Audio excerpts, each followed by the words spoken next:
Halo adik-adik, jumpa lagi bersama saya dalam Pendidikan Agama Katolik dan Budi Pekerti.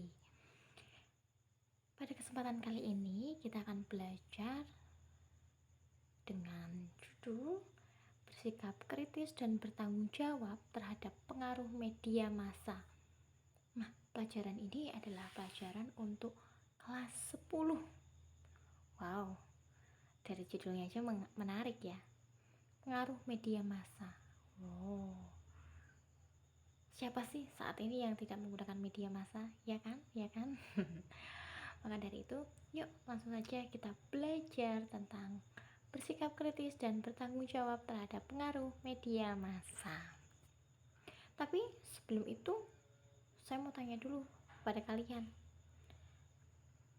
Ada yang tahu media massa itu apa? Wow, yuk kita lanjut. Media, di sini ada pengertiannya nih. Media berasal dari bahasa Latin yang berarti perantara atau pengantar, dalam hal ini untuk menyalurkan pesan ataupun informasi. Kita harus memiliki sikap kritis terhadap semua informasi yang kita terima. Sikap kritis berarti dapat memilah-milah mana yang benar, mana yang salah, mana yang baik dan mana yang buruk, mana yang positif dan mana yang negatif. Jadi, kita harus bersikap kritis terhadap pengaruh positif dan negatif dari media massa. Jadi, istilahnya informasi apapun yang kita peroleh, kita nggak boleh menelannya secara mentah-mentah.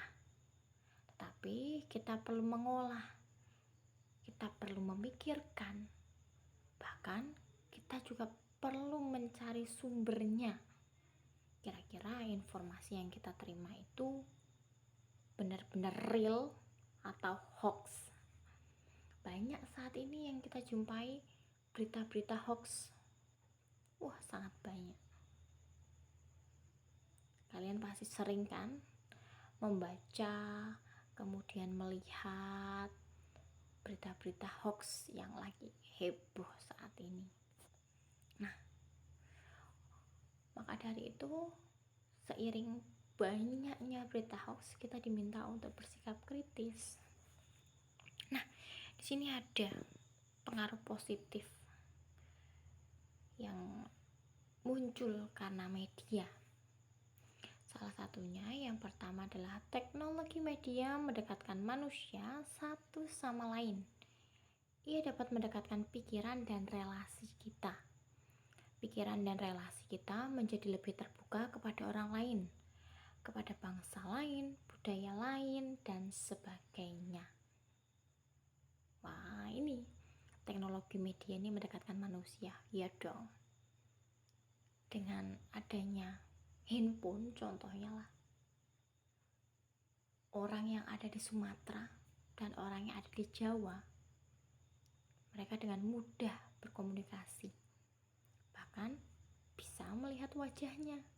Cuma dulu nggak ada, tapi karena seiring berjalannya waktu, teknologi menjadi jauh lebih keren. Jadi dari yang jauh menjadi dekat.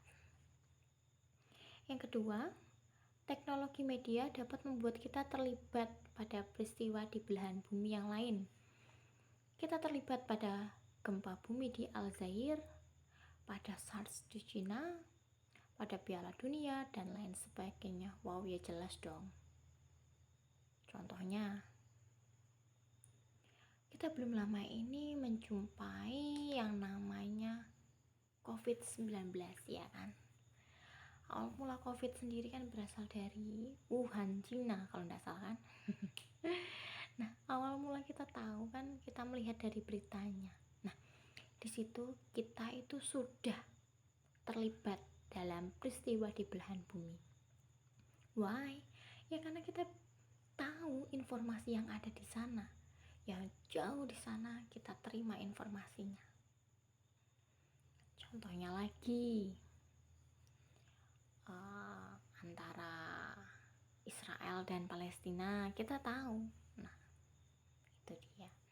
Kemudian yang berikutnya, yang ketiga adalah teknologi media menyajikan mutu dan pola pemberitaan yang semakin menarik.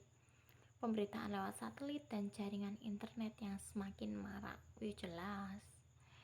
Dengan media, apalagi internet. Dengan adanya internet kita bisa mengakses apa saja. Melalui internet, dari yang membaca koran, kita bisa melihat melalui videonya, kita bisa melihat gambar-gambarnya, kita bisa mendengar suaranya. Bahkan yang tidak kita ketahui dapat kita ketahui melalui internet. Apalagi sekarang Google itu jauh lebih canggih. Kemudian ada pengaruh yang tidak disadari, yaitu sadar tidak sadar media itu sudah membentuk budaya baru. Kaum muda adalah massa yang terlibat penuh dalam budaya baru ini. Wow, jelas zaman sudah semakin canggih. Kemudian anak-anak zaman sekarang pun jauh lebih canggih dalam menggunakan gadget dibanding orang-orang yang sudah dewasa. Jadi kaum muda di sini perannya sangat luar biasa. Kemudian yang kedua, sadar tidak sadar, media telah mengubah cara pikir kita tentang hidup, tentang kebudayaan dan sebagainya. Jendela dunia terbuka lebar bagi kita. Ya jelas, jendela dunia terbuka lebar karena melalui Google, melalui dengan satu klik, atau melalui dengan halo Google. Nah, itu kita mencari apa saja itu sudah dapat kita temukan. Selanjutnya, di sini ada pengaruh negatif dari media massa. Yaitu yang pertama, media telah membangun kerajaan dan kekuasaan yang sangat kuat. Siapa memiliki media, dia yang kuat dan berkuasa. Media dunia utara menguasai dunia selatan. Kota menguasai perdesaan. Pihak yang kuat dan kaya menguasai yang lemah dan miskin. Wah, ini sangat mengeri. Jadi antara yang kaya, miskin, kuat, lemah, kota, desa, itu saling bersaing melalui media. Apalagi orang yang punya kekuasaan, orang yang mempunyai kekayaan, itu punya pengaruh yang luar biasa terhadap media. Kemudian yang kedua, media menciptakan budaya baru yang gemerlap. Budaya asli dan lokal perlahan-lahan tersingkir. Kenapa tidak? Sekarang anak-anak zaman sekarang itu lebih suka nonton yang namanya K-pop dan lain sebagainya, Korea pop ya. Jadi anak-anak muda zaman sekarang lebih mengambil budaya Korea, lebih mengambil budaya asing, budaya luar, kemudian dia terapkan dalam kehidupan mereka sehari-hari. Contohnya berpakaian. Pakaian anak muda zaman sekarang, wow, luar biasa, istimewa. Mulai dari yang lengannya pendek, kemudian tidak berlengan, dress dan lain sebagainya. Nah, sedangkan pakaian budaya kita sendiri seperti kebaya dan selain sebagainya itu juga sudah mulai tersingkir. Kemudian budaya-budaya kita yang lain, bahkan alat musik pun yang dimiliki oleh Indonesia bahkan terlupakan karena mereka lebih menyukai budaya baru yang gemerlap. Jadi budaya-budaya yang dari luar itu mereka ambil, kemudian mereka terapkan dalam kehidupan sehari-hari. Nah, nih ada pengaruh negatif yang tidak disengaja juga nih. Yang pertama, jadwal hidup dan kerja kita menjadi tidak teratur. Banyak waktu tersedot untuk menonton atau mendengarkan siaran media. Komunikasi antar pribadi dalam keluarga berkurang, ya. Semua orang jauh lebih mementingkan handphone, bangun tidur yang dicari handphone dan lain sebagainya, sehingga menjadikan komunikasi di dalam keluarga berkurang karena mereka lebih asik dengan gadget mereka sendiri. Yang kedua adalah kecanduan dan keterlibatan pada kekerasan dan seks bebas.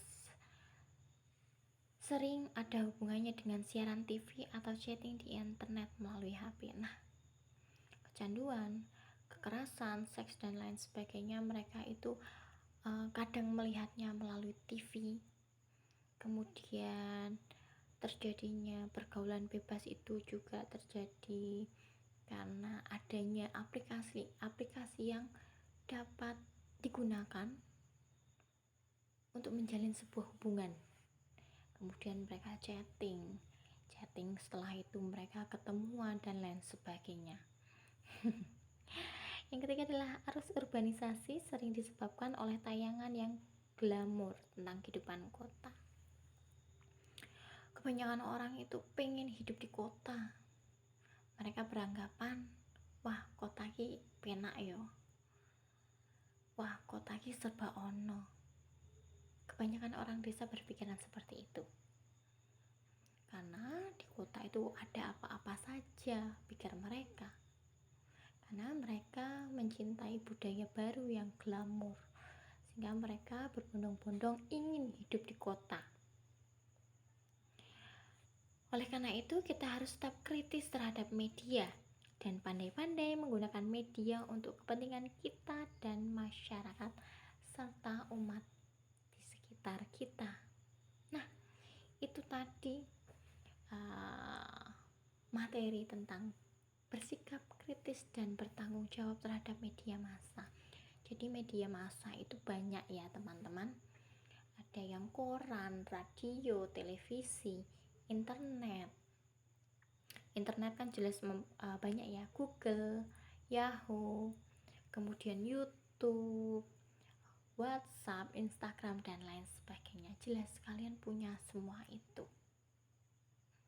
Nah, karena kalian memiliki semua itu dan itu tidak bisa lepas dari kehidupan kita zaman sekarang, maka pesan saya dalam pembelajaran kali ini adalah kita perlu benar-benar bersikap kritis, memilah mana yang baik, mana yang buruk, mana yang dapat kita gunakan, mana yang tidak. Supaya apa? Supaya media massa itu tidak memberikan kerugian kepada diri kita sendiri. Begitu teman-teman. Saya harap kalian dapat mempelajari materi ini dengan baik untuk lebih memperdalam lagi. Di sini ada tugas teman-teman, yaitu yang pertama, dampak positif apa yang teman-teman peroleh dari media massa yang teman-teman miliki. Dan kedua, yaitu dampak negatifnya terhadap media massa yang teman-teman gunakan. Misalkan kalau teman-teman punya WhatsApp, nah dampak positifnya dari WhatsApp bagi kehidupan teman-teman apa, dan dampak negatifnya bagi teman-teman itu apa. Nah begitu teman-teman tentang pelajaran kita pada malam hari ini. Apabila ada yang ingin ditanyakan, silahkan tulis di kolom komentar. Terima kasih, sampai jumpa di mata pelajaran berikutnya. Berkah dalam teman-teman, Tuhan memberkati.